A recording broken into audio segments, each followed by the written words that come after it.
Rasul itu dulu buta huruf. Kira-kira kalau buta huruf kok nerima wahyu, kok dianggap ngarang itu mungkin enggak? Beliau menerima wahyu dari malaikat Jibril, padahal beliau ini buta huruf. Kira-kira kok beliau suruh ngarang kitab bisa enggak? Tidak bisa. Kemudian firman Allah yang tadi kami bacakan, ya ayyuhalladzina amanu idza tadayyantum bidainin ila ajalim musamma fa'tubu.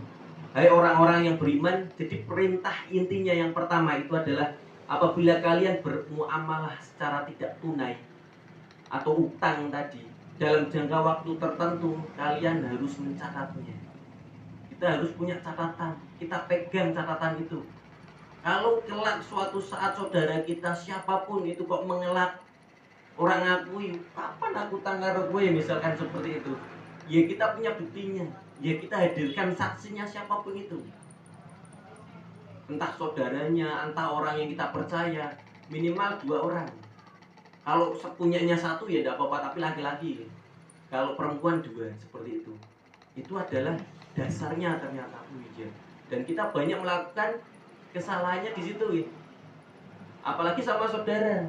Jangankan punya catatan, modal omongan saja kadang tidak ada daya saksinya. Kita sudah ngasih pinjaman 2 juta. Kemudian saudara, kapan aku nyileh? Wong wis lunas kok. Coba kalau jenengan dikatakan, "Wis tak bayar ki biyen sih." Lali kok. Nah, terus kalau seperti itu gimana sebenarnya? Jenengan yang nagih itu lupa, mungkin pernah menerima wa alam gitu. Jangan-jangan juga belum pernah menerima, tapi saudara jenengan yang jenengan kemudian tagih itu ngakunya sudah bayar. Padahal bisa jadi juga belum bayar. Karena tidak ada catatan lagi. Itu kesalahan siapa kira-kira? Ya kita. Karena ternyata tidak mengindahkan perintah Allah ini. Hal ini merupakan petunjuk dari Allah Subhanahu wa taala buat hamba-hambanya yang mukmin. Ketika mereka mengadakan muamalah secara tidak tunai, hendaklah mereka mengadakan catatan. Itu dilanjutkan dengan firman-Nya atau sambungan dari ayat tadi, dzalikum aqsatu indallahi wa mulish syahadah wa adna ala tartabu. Yang demikian itu lebih adil di sisi Allah dan lebih dapat menguatkan kesaksian dan lebih dekat dengan tidak menambulkan keraguan. Jadi ketika kita mencatat, tentunya kita tidak akan ragu utangnya masih berapa, sudah ngangsur berapa kali, atau sudah jatuh tempo apa belum. Itu kalau diperbankan lengkap sekali nih. Apa ada yang perbankan kok catatan ketinggalan 1 gitu. Jenengan tidak pernah nemuin ya. Mas, ini kok saya belum dimasukkan 1. Kira-kira jenengan bisa ngabuk seperti itu enggak?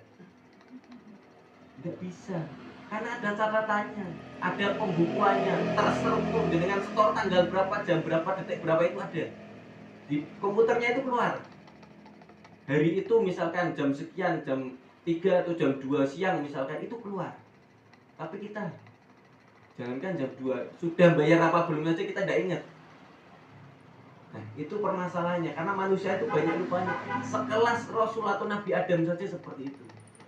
Apalagi kita yang manusia biasa yang jauh di bawah levelnya, kok meremehkan yang terkait pencatatan. Maksudnya ini wanti-wantinya Allah ternyata di situ. Jadi menurut riwayat Imam Bukhari dalam kitab Sahihain yang diriwayatkan oleh Ibnu Abbas, beliau menceritakan ketika Rasulullah SAW tiba di Madinah, itu ternyata penduduk Madinah di waktu beliau hijrah atau pindah ke Madinah ya, bersama para sahabat, itu ternyata kebiasaan penduduk Madinah itu juga sering hutang buah-buahan. Ketika panen itu dihutang 1 tahun, dihutang 2 tahun, dihutang 3 tahun. Itu ternyata mereka sudah punya kebiasaan seperti itu. Jadi ada hutang piutang, padahal itu hanya terkait buah-buahan, bukan uang ya. Ini bukan uang, tapi terkait buah-buahan. Jadi di situ ternyata perlu juga catatan. Dan Rasulullah beliau sampai bersabda waktu itu, barang siapa yang berhutang, maka hendaklah ia berhutang dalam takaran yang telah dimaklumi atau telah ditetapkan, dan dalam timbangan yang telah dimaklumi untuk waktu yang ditentukan. Berarti jenengan timbangannya harus ada kadarnya. Misalkan jenengan pinjaman maksimal 20 kilo, itu harus jelas. Satu orang misalkan jatahnya 20 kilo, utang sekian, jangka waktu sekian, itu harus sudah kita tetapkan. Harus ada catatannya tadi di situ. Ternyata amalan itu yang justru menjadikan kita banyak meleset. Hal tersebut sesuai dengan firman Allah atau sambungan dari ayat tadi, faktubuh tadi. Faktubuh artinya hendaklah kalian menulisnya. Catatan tadi, tulisan tadi. Hatta itu catatannya tidak terlalu mungkin apa ya, hanya di buku selembar kertas ataupun kwitansi lah kalau kita pakai sekarang, apa kwitansi atau nota, mungkin nota pembelian itu seperti itu, mirip nota pembelian atau apapun lah yang bisa jenengan simpan, jangan sampai bukti itu hilang. Kalau jenengan catat kok mudah hilang, itu yang kacau lagi. Kita punya bukti tapi buktinya hilang, lah terus buat apa? Maksudnya seperti itu salah satunya. Jadi melalui ayat ini Allah sebenarnya memerintahkan adanya catatan untuk memperkuat dan memelihara kita. Apabila timbul suatu pertanyaan, maka di sini adalah Abdullah ibnu Umar, beliau menceritakan bahwa Rasulullah beliau pernah bersabda, sesungguhnya kami adalah umat yang umi. Umi itu apa? Bukan umi ibu-ibu nih. Umi itu maksudnya di sini adalah umat yang buta huruf. Rasul itu dulu buta huruf. Kira-kira kalau buta huruf kok nerima wahyu, kok dianggap ngarang, itu mungkin enggak? Beliau menerima wahyu dari malaikat Jibril, padahal beliau ini buta huruf. Kira-kira kok beliau suruh ngarang kitab, bisa enggak? Enggak bisa. Orang buta huruf suruh ngarang kitab, dituduh ngarang kitab, pengarang indah, pengarang puisi, tidak mungkin. Jenengan enggak usah, jenengan enggak bisa baca uang. Kira-kira kalau beli, nilainya kira-kira kalau buat beli-beli salah-salah deh. Salah-salah, jenengan uang mau dibayar 2000, bayarnya pakai 100.000. Kira-kira yang untung siapa?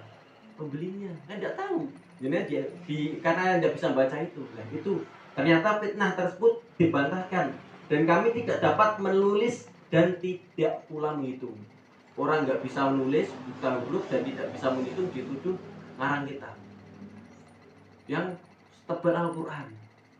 Luar biasa enggak? Ya tidak mungkin, kalau itu bukan firman dari Allah kan tidak bisa. Orang yang buta huruf tidak bisa menulis dan tidak bisa menghitung, bisa buat ngarang kitab setebal Al-Quran, kita tidak masuk logika. Kalau itu bukan firman Allah, tidak bisa. Seperti itu dasarnya. Itu Rasul sendiri yang bilang seperti itu. Jadi bagaimana dari kaitan hadis ini atau menggabungkan pengertian antara perintah untuk mengadakan tulisan ataupun catatan tadi, sedangkan Rasul ini orang yang tidak bisa mencatat, tidak bisa menulis. Sepertinya kontras gitu. Nah, Rasul kan orang tidak bisa nyatat, tidak bisa nulis. Kok Allah memerintahkan suruh mencatat? Kira-kira nyambung nggak? Nggak ketemu nih. Harusnya secara pernyataan atau riwayat dari sini ternyata jawabannya adalah ketika dikatakan ataupun terkait bahwa hutang piutang ini bila dipandang dari segi hakikatnya sebenarnya tidak perlu dicatat ataupun tidak perlu ditulis. Secara hakikat nih, sebagaimana kita mempelajari Al-Quran. Al-Quran itu kalau kita hafalkan, bisa tidak kita ngafal tidak nulis? Kan bisa. Hanya dengan pendengaran. Misalkan jenengan tidak usah panjang-panjang surat Al-Kautsar atau Al-Ikhlas. Apa jenengan nulis dulu sebelum menghafal? Kan tidak gitu. Kita bahkan hafal di luar kepala. Sampai jenengan tidur pun posisi baru bangun aja masih ingat itu surat. Tapi coba kalau surat Al-Baqarah, tidak usah panjang-panjang, 3 ayat yang pertama aja. Itu kalau jenengan tidak fokus atau tidak konsentrasi, kita bahkan belum hafal, tidak terlalu hafal sekali, itu bisa lupa di tengah-tengahnya, kebalik-balik bisa.